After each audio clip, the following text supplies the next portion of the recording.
सुप्रभात। मैं संजय गहतोड़ी पुष्पा प्रियंका सरस्वती विद्या मंदिर इंटर कॉलेज नानमता के इस यूट्यूब चैनल में आप सभी का स्वागत है।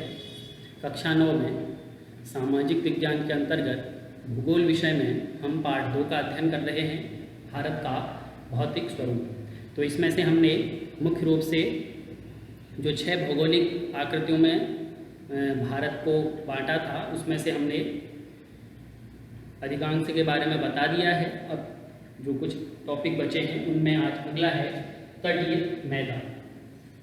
तो तटीय मैदान क्या है, इसके बारे में हम यहाँ पर चर्चा करेंगे। आप लोग थोड़ा सा इसको देखेंगे, समझेंगे।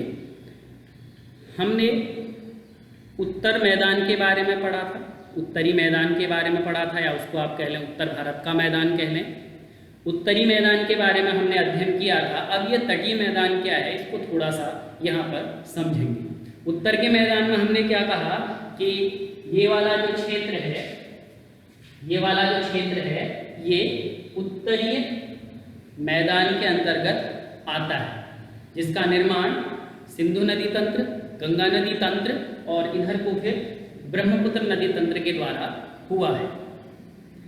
इसके बारे में हमने पूर्व में विस्तृत चर्चा की है। अब चूंकि ये तटीय मैदान आ गया, इस उत्तर भारत के मैदान के अलावा एक विषय आया तटीय मैदान। तो तटीय मैदान क्या होता है, इसको यहाँ पर समझेंगे। उत्तर भारत के मैदान का निर्माण भी जलोढ़ के निक्षेपण से हुआ है, नदियों द्वारा लाई गई मिट्टी के निक्षेपण से हुआ है, और ठीक उसी प्रकार तटीय मैदान का निर्माण भी जलोढ़ मृदा के परिणाम स्वरूप हुआ है, जलोढ़ मृदा के निक्षेपण से ही हुआ है। तो इसमें हम पूर्व की वीडियो में हमने पूर्वी घाट पर्वत के बारे में पढ़ा, पश्चिमी घाट पर्वत के बारे में पढ़ा, दोनों के बारे में हमने पढ़ा है। तो ये जो हमने यहाँ पर चित्र बनाया है, ये पूर्वी मानचित्र में ये पूर्वी घाट हो गया, ये पश्चिमी घाट हो गया, और ये जो है ये तट रेखा।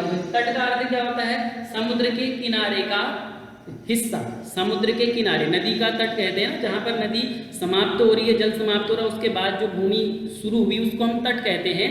इसी प्रकार यहाँ पर अरब सागर, यहाँ पर बंगाल की खाड़ी, तो बंगाल की खाड़ी है, यहाँ पर समुद्र है, तो यहाँ से समुद्र स्टार्ट हो रहा है, इधर को समुद्र हो गया, इधर को क्या हो गया, भूमि आ गई। तो यहाँ पर जहाँ से भूमि स्टार्ट हो रही है इसको हम तट कहते हैं। ये तट हो गया, ये भी तट हो गया। अब तटीय मैदान, इनका निर्माण किस प्रकार से हुआ अब देखेंगे हम। ये हो गया पूर्वी घाट पर्वत श्रृंखला, ये हो गई पश्चिमी घाट पर्वत श्रृंखला। ये वाला जो हिस्सा हम इस तरह से देखेंगे, ये वाला जो हिस्सा है ये प्रायद्वीपीय भारत का हिस्सा है। इसको हमने पहले भी पढ़ा था कि यह हिस्सा जो है यह वहां से अफ्रीका से टूट करके यहाँ पर आया, यह मूल हिस्सा हो गया। अब जब यहाँ पर आया तो यहाँ से बहुत सारी नदियाँ निकली। ये वाला ढाल, यहाँ से कुछ नदियाँ गंगा में मिल गई, यमुना में मिल गई।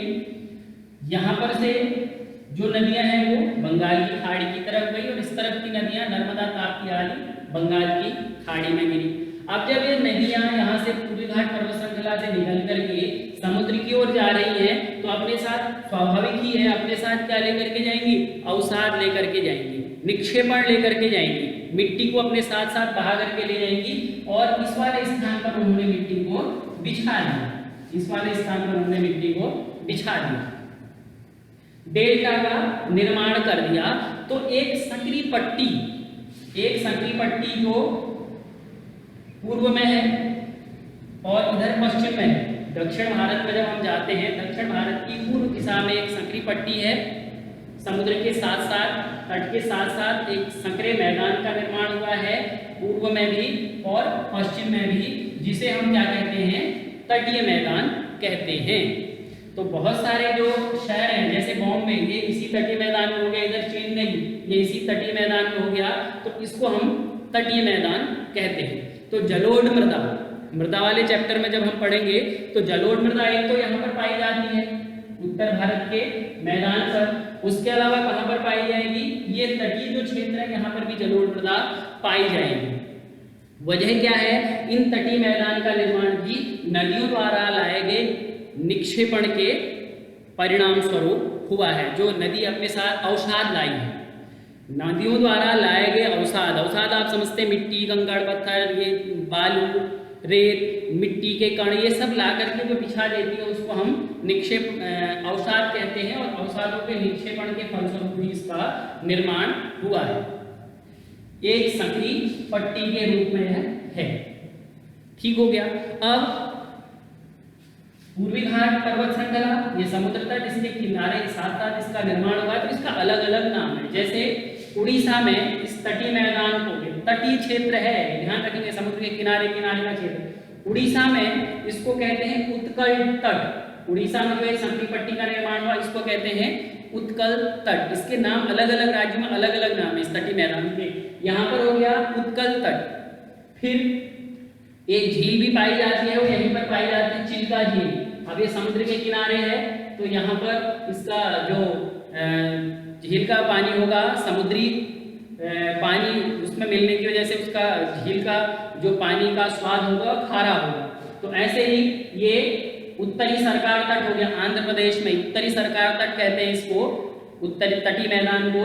ऐसे ही ये जो तमिलनाडु आया, तमिलनाडु में इसको कहते हैं कोरोमंडल तट। ये किताबों में आपने पढ़े भी होंगे, कोरोमंडल तट पूछा जाएगा, कोरोमंडल तट कहाँ पर है, तो कोरोमंडल तट तमिलनाडु में जो तटीय मैदान है, सक्रिय पट्टी का जो निर्माण हुआ है, मैदानी सक्रिय पट्टी का निर्माण, उसको तटीय मैदान कहते हैं। और उसका नाम यहाँ पर तमिलनाडु में क्या है, मालाबार तट। मैप में दर्शाने को आ गया मालाबार तट, या पूछा गया मालाबार तट कहाँ पर है, तो ये मालाबार तट हो गया।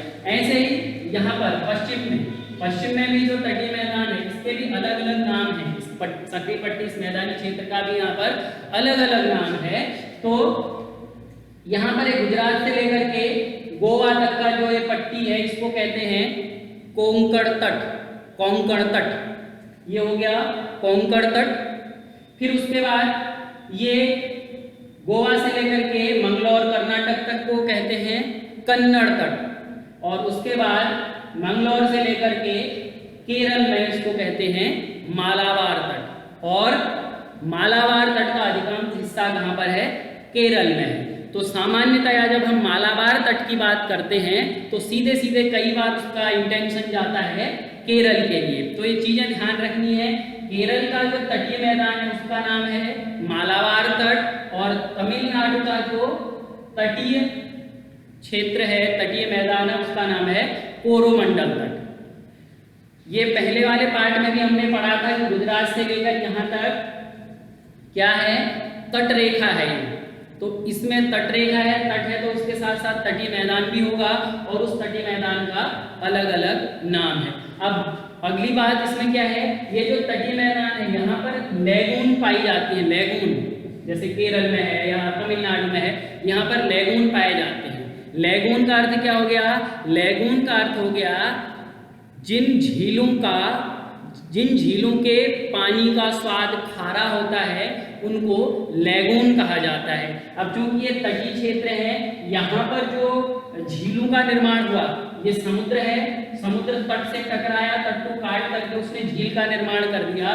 तो यहाँ पर इन जो झीलों का निर्माण हुआ है, यहाँ पर समुद्र के टकराने के परिणाम स्वरूप वहाँ पर झीलों का निर्माण हुआ है कई बार। तो इन झीलों का जो स्वाद होता है, पानी का जो स्वाद होता है, वह खारा होता है। तो इसी तरह झीलों के बारे में हमने कहा, जैसे ये चिल्का झील खारे पानी की सबसे बड़ी झील है। तो यह ऐसे ही यहाँ पर आंध्र प्रदेश में पुलिकट झील है। पुलिकट झील में ये इसरो का सेंटर है, अनुसंधान केंद्र, सतीश धवन अंतरिक्ष अनुसंधान केंद्र, इसरो का जो अनुसंधान केंद्र है वह पुलिकट झील में एक द्वीप है, वहाँ पर वह स्थित है। ऐसे ही यहाँ पर जो है लैगून झीलें पाई जाती हैं। लैगून क्योंकि समुद्र के संपर्क में रहती हैं, इसीलिए यहाँ पर जो झीलें हैं उनका जो पानी है वह खारा होता है। नदी क्या करती है, समुद्र में मिलती है, समुद्र नदी को पीछे धकेलने की कोशिश करता है, उससे क्या रहता है, झीलों का निर्माण हो जाता है और उनका जो स्वाद होता है पानी का वह खारा होता है। और केरल में इन लैगून झीलों को कयाल नाम से जाना जाता है। तो यहाँ पर मैं तटों के नाम भी लिख दे रहा हूँ, उसको आप लोग याद रखेंगे। तटों के नाम यहाँ पर लिख दिए हैं, आप देख सकते हैं। इसमें तट के नाम लिख दिए हैं। पश्चिमी तटीय मैदान में कौन कौन से तट के क्या क्या नाम हैं और पूर्वी तटीय मैदान में क्या क्या नाम हैं, ये आपके इधर बोर्ड में लिख दिया गया है। आप इसको याद कर लें। अब आज ये तटीय मैदान वाला टॉपिक पूरा हुआ। धन्यवाद।